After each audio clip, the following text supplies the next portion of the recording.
Her skal vi se et eksempel på, hvordan man løser lineære ligninger, hvor der indgår brøker i ligningen.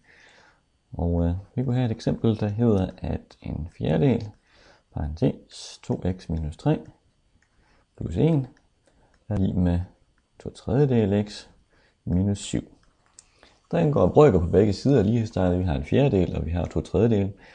Det smarte at gøre her, det er at finde en fællesnævner. Og fællesnævneren for fjerdedel og tredjedel, det er jo 12. Det vi så gør, det er, at vi simpelthen ganger med fællesnævneren på begge sider af lighedstegnet.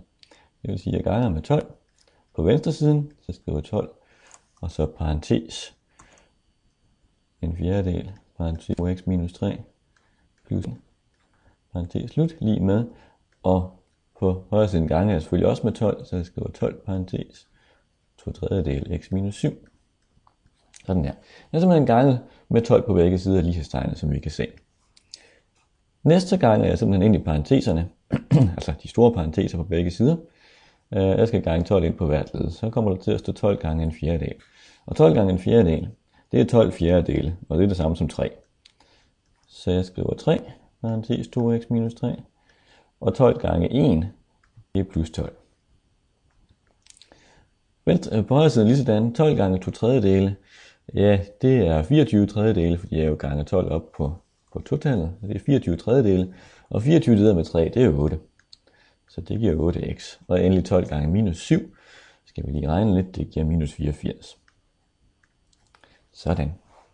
Læg mærke til, at når jeg ganger ind i parentesen her, 12 gange ind i den store parentes, så skal jeg gange ind på hvert led, men den her en fjerdedel gange 2x minus 3 er jo et led, fordi det er en parentes, som er ganget sammen med en fjerdedel. Det optræder som et led ind i den store parentes, og skal derfor selvfølgelig kun ganges med 12 en gang. Det vil sige, når jeg ganger 12 ind på en fjerdedel, så skal jeg selvfølgelig ikke også gange 12 ind i den inderste parentes, for den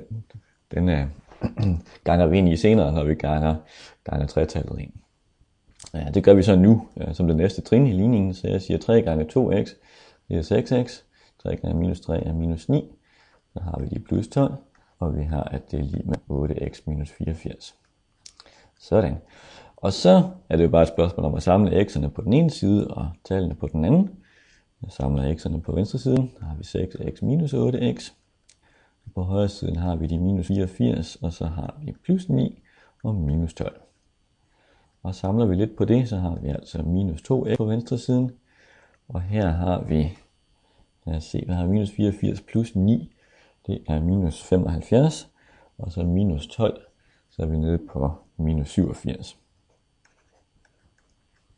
Og endelig dividerer vi selvfølgelig med minus 2 på begge sider, og for at x er minus 87 over minus 2, eller med andre ord, x er lig med, hvad kan det give?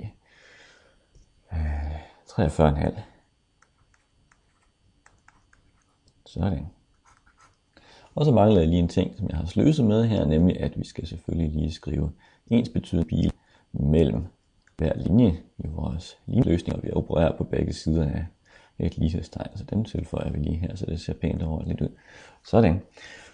Skal vi lige tjekke efter i Maxima, om det her det nu også kan passe. Der er mange ting, der er galt undervejs, men lad os prøve en gang. Jeg trykker på solve-knappen og skriver min oprindelige ligning ind. En fjerdedel gange parentes 2 gange x minus 3 plus 1 er lig med 2/3 gange x minus 7. Lad os prøve at løse den. Og x er lig med 87,5, og det var også det, vi kom frem til. Hvis jeg Ctrl F'er den, så kan vi selvfølgelig se, at det også giver 43,5. Yes. Lad os prøve et andet eksempel. Tilsvarende støbning. Her kunne vi have et eksempel, der hedder, at en halv, parentes x minus 2, plus x, er lig med en brøk, hvor der står 2x minus 4, det hele divideret med 3, og så plus 2. Sådan. Her kan vi også se, at der er brøker, faktisk brøker på begge sider. Der er en halv her, og der er en tredjedel her. Vi finder igen en fællesnævner, i det her tilfælde naturligvis 6. Man kan jo altid finde fællesnævner ved at gange nævnerne sammen. Så her ganger jeg med 6 på begge sider af lighedstegn. Så der står der, at x gange parentes en halv parentes x minus 2 plus x er lige med 6 gange stor parentes, og så har jeg min brøkende 2x minus 4. Ups.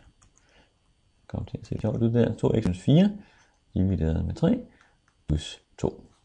Sådan. Så jeg ganger med 6 på begge sider, sætter en stor parentes om venstre siden og om højre siden. Så skal jeg gange ind i parenteserne, og ligesom før, når jeg skal gange 6 ind, så skal jeg jo først gange det ind på det led, der hedder en halv x minus 2.